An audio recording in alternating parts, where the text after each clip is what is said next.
할렐루야, 살아계신 하나님을 찬양합니다. 우리 이 시간 함께 기도하면서 8월 5일 수요 예배를 하나님 앞에 드리겠습니다. 살아계신 하나님 아버지, 은혜를 감사를 드립니다. 저희들에게 호흡을 주시고 또한 인생을 허락하신 우리 하나님 아버지, 오늘 이 시간에도 살아계신 하나님을 찬양하며 예배하며 나아갑니다. 우리의 예배 가운데 임자여 주시고 저희들에게 필요한 말씀으로 채워주시기를 간절히 소망하며 예수님의 이름으로 기도드리옵나이다. 아멘. 우리 함께 찬송가 27장 빛나고 높은 보좌와 함께 찬양하겠습니다.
그 다음 장인 28장 복의 근원 강림하사 함께 찬양하겠습니다.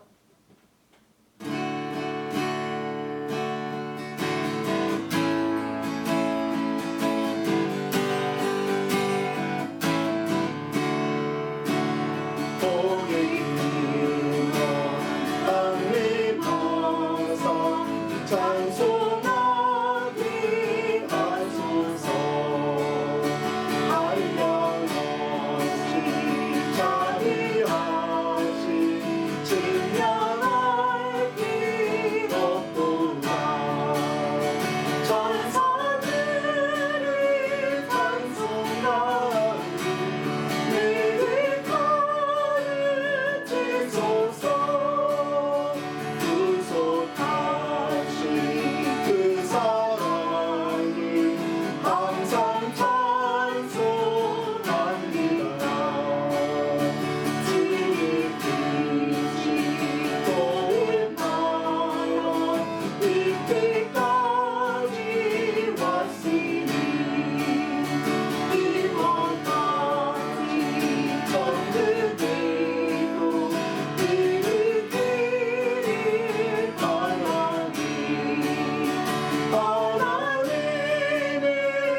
우리 이 시간 함께 기도하며 나가겠습니다. 우리 주변에 여전히 코로나 바이러스가 확산이 되고 있고 또 많은 사람들이 이 코로나 바이러스로 인해서 고통을 받고 있습니다. 확진자는 아닐지라도 또 코로나 분류에 걸려서 힘들어하시는 분들도 많이 있는데 오늘 이 시간 우리 주변에 또 이 나라가 또 우리의 조국 대한민국이 또 이 세계가 하나님의 은혜 아래에 다시 한번 무릎을 꿇고 나아가는 민족이 되게 해달라고 우리 함께 기도하며 나가겠습니다. 살아계신 하나님 아버지, 이 시간 하나님 앞에 우리의 연약함을 고합니다. 우리의 죄악됨을 하나님 앞에 고백합니다. 살아계신 하나님 아버지, 이렇게 코로나 바이러스로 인하여서 전 세계가 또 한국과 미국 땅이 팬데믹에 놓여 있음에도 불구하고 하나님 아버지, 저희들은 여전히 하나님께로 돌아오지 못하고 살아계신 하나님 앞에 우리의 얼굴을 들지 못하는 하나님, 참으로 연약한 존재들입니다. 하나님 아버지, 이 땅 위에 하나님의 긍휼을 허락하여 주시고 살아계신 하나님, 존귀하신 하나님 앞에 다시금 무릎을 꿇는 하나님의 백성들이 될 수 있도록 인도하여 주시옵소서. 회개하며 나아갑니다. 살아계신 하나님 아버지, 먼저 저희의 심령이 하나님 앞에 회개하며 저희 교회가 주님 앞에 먼저 무릎을 꿇는 하나님 믿음의 자녀들로 세워주시기를 간절히 소망합니다. 그래서 살아계신 하나님 아버지, 하나님 우리 교회 안에서뿐만이 아니라 우리의 주변에 있는 많은 영혼들이, 하나님 이 땅 위에 있는 모든 영혼들이 하나님을 알고 하나님 앞에 무릎을 꿇고 하나님 앞에 하나님 모든 죄를 자복하며 나아가는 믿음의 자녀들 되게 하여 주옵소서. 회개하는 자녀들 될 수 있도록 은혜 베풀어 주시옵소서. 살아계신 하나님 아버지, 이 팬데믹 속에서도 하나님께서 저희들에게 간절히 원하시는 하나님의 마음들을 헤아릴 수 있도록 인도하여 주시되, 하나님 저희들의 연약함과 저희들의 잘못됨을, 저희들의 죄악됨을 주님 앞에 고백하며 하나님 회개하며 나가는 민족으로 하나님 세워주시기를 간절히 소망합니다. 하나님의 백성들이 오니 하나님께서 늘 살피시고 인도하시는데 하나님 이 가운데서도 주님 앞에 먼저 회개하는 저희 로라 한 침례교회 되게 하여 주시고 하나님 앞에서 하나님을 찬양하며 또한 성도님들과 함께 아름다운 예수 그리스도 안에서의 사랑을 함께 나누며 살아가는 믿음의 자녀들 될 수 있도록 인도하여 주시옵소서. 오늘 이 시간 하나님 앞에 하나님의 말씀을 듣기를 간절히 소망하며 예배하는 사랑하는 성도들, 우리 하나님 만져주시고 위로하여 주시고 하나님을 더욱더 붙들고 나아가는 믿음의 심령들 되게 하여 주시고 하나님의 품 안에서 하나님 무성한 가지와 많은 열매들을 맺으며 나가는 믿음의 심령들 될 수 있도록 인도하여 주시옵소서. 예수님의 이름으로 기도드리옵나이다. 아멘. 오늘 주신 하나님의 말씀은 창세기 49장 22절 말씀입니다. 우리 함께 한 목소리로 봉독하겠습니다. 요셉은 무성한 가지 곧 샘 곁에 무성한 가지라, 그 가지가 담을 넘었도다. 아멘. 오늘 말씀은 야곱이 인생의 종점역에 도착했을 때 아들 요셉을 통하여 축복한 내용입니다. 오늘 말씀을 통해 세 가지 교훈을 받기를 소망합니다. 첫 번째는 우리들은 무성한 가지의 인생을 살아야 합니다. 요셉이라는 이름을 들으면 다양한 긍정적인 단어들이 생각납니다. 꿈의 사람, 인내와 충성의 사람, 용서와 사랑의 사람. 그 중에서도 가장 감명 깊은 표현이 있다면 창세기 41장 38절 말씀입니다. 바로가 그의 신하들에게 이르되 이와 같이 하나님의 영에 감동된 사람을 우리가 어찌 찾을 수 있으리요 하고, 하나님의 영에 감동된 사람, 요셉에 대한 가장 정확하고 가장 아름다운 표현이라고 생각합니다. 요셉은 성령 충만한 사람이었습니다. 갈라디아서 5장 22절과 23절에서는 성령 충만한 사람은 9가지 성령의 열매를 맺는다라고 말합니다. 사랑과 희락과 화평과 오래 참음과 자비와 양성과 충성과 온유와 절제니 요셉의 인생은 성령의 열매를 풍성히 맺은 사람이죠. 요셉은 사랑의 사람입니다. 아버지를 진실한 마음으로 사랑했고 형제들을 사랑했습니다. 그는 희락의 사람이기도 합니다. 수많은 역경과 아픔과 배신이 그의 인생을 괴롭혔지만 요셉은 언제나 기쁨으로 역경과 아픔을 이겨냅니다. 요셉은 화평의 사람입니다. 7년의 흉년이 닥쳐왔을 때 요셉은 그의 가정과 그가 섬기는 애국과 그리고 온 세상에 평안을 선물해 줍니다. 요셉은 오래 참음의 사람입니다. 형들의 미움을 받았을 때에도 보디발의 집에서 누명을 썼을 때에도 감옥에서 인생의 어두운 터널을 지날 때에도 늘 믿음 가운데서 하나님의 때를 기다리며 오래 참았습니다. 그는 자비의 사람이기도 합니다. 자신을 죽음으로 내몰았던 형들에게 이 모든 것은 하나님의 인도하심이라고 고백하면서 용서를 베풀어 주었습니다. 요셉은 양선의 사람입니다. 흉년이 들어 양식을 구하러 온 주변 국가들에게 양식을 나누어 주므로 그들의 생명, 그들의 가정, 그들의 국가를 보존하게 합니다. 요셉은 충성의 사람이죠. 그는 먼 거리이지만 아버지의 심부름이기에 충성스럽게 형들을 찾아갑니다. 보디발의 집에서도 충성을 다했기에 가정 총무로 세워졌고 감옥에서도 간수장이 신경 쓸 필요가 없을 정도로 충성을 다했습니다. 그의 충성의 모습은 애굽의 국무총리가 되어서도 변함이 없었습니다. 여전히 충성스럽게 국정을 감당하는 모습을 우리에게 보여줍니다. 요셉은 온유의 사람입니다.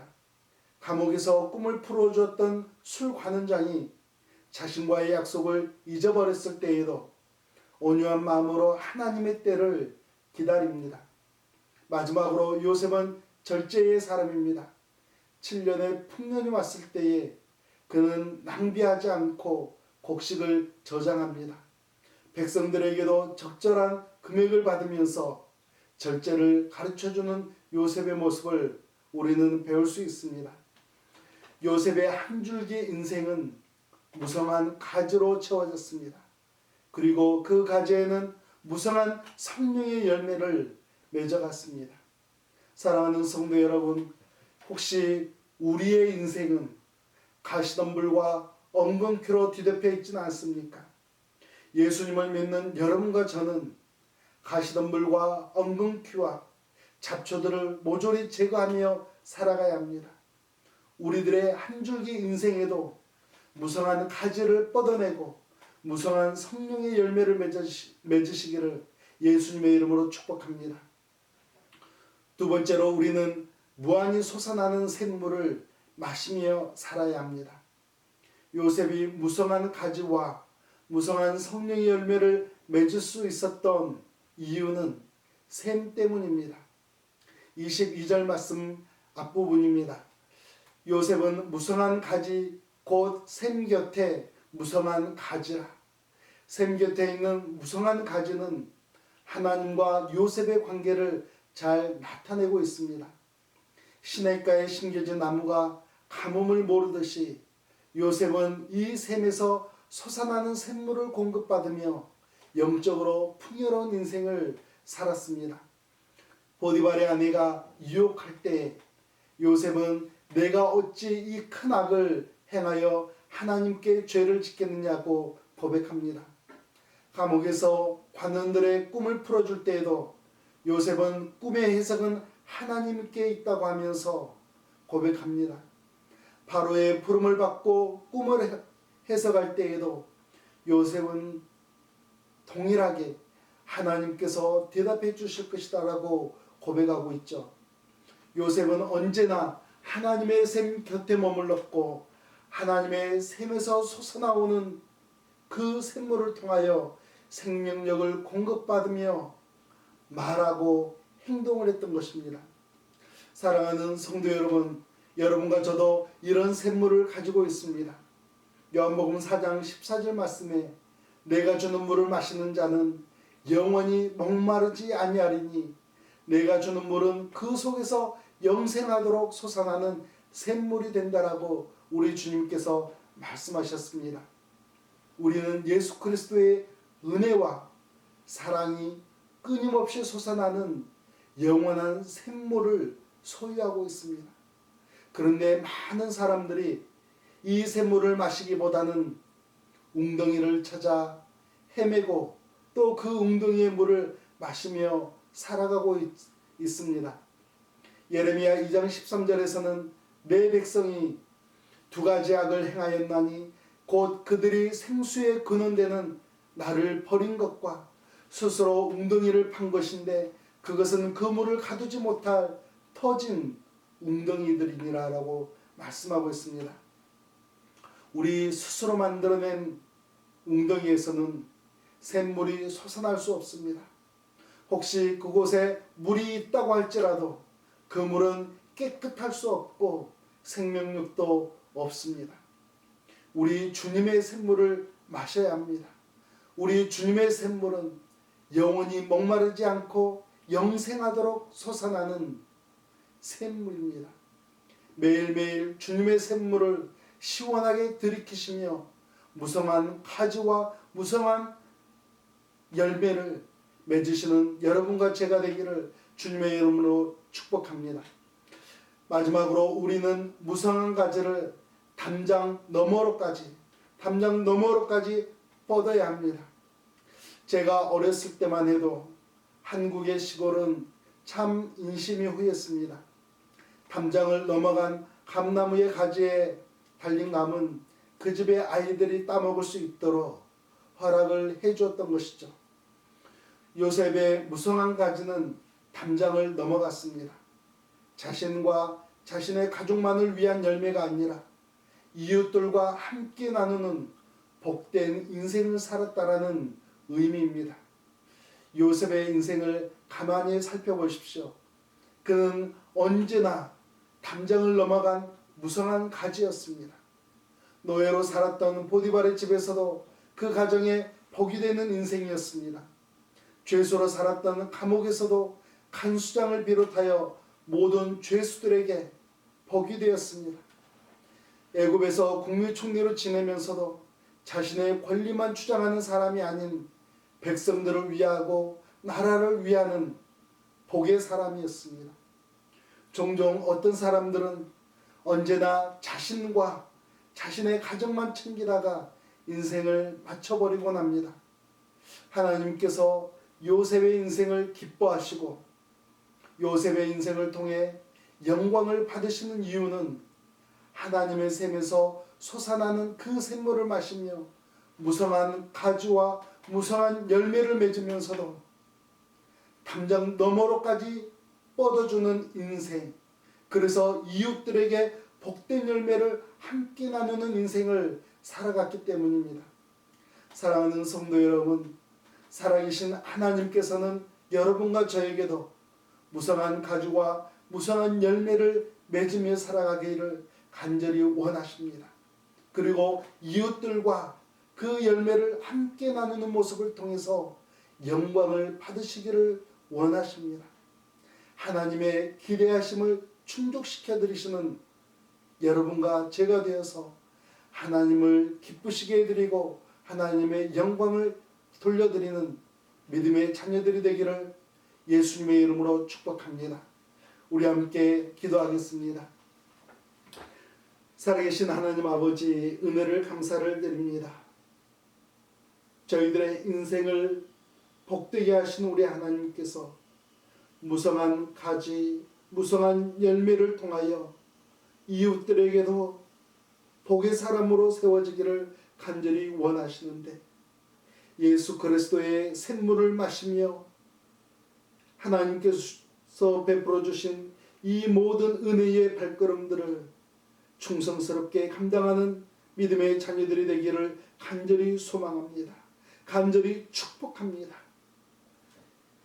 이제는 우리 구주 예수 그리스도의 은혜와 살아계신 하나님 아버지의 크신 사랑하심과 성령 하나님의 인도하심과 역사하심이 이제 하나님께서 베풀어 주신 은혜와 사랑을 통하여 무성한 가지를 맺으며 무성한 열매를 맺으며 이웃들과 그 열매를 함께 나누기를 간절히 소망하는 사랑하는 성도들과 그들의 가정과 그들의 삶의 터전 위에 이제부터 영원토록 함께 하시기를 예수 그리스도의 이름으로 축원하옵나이다.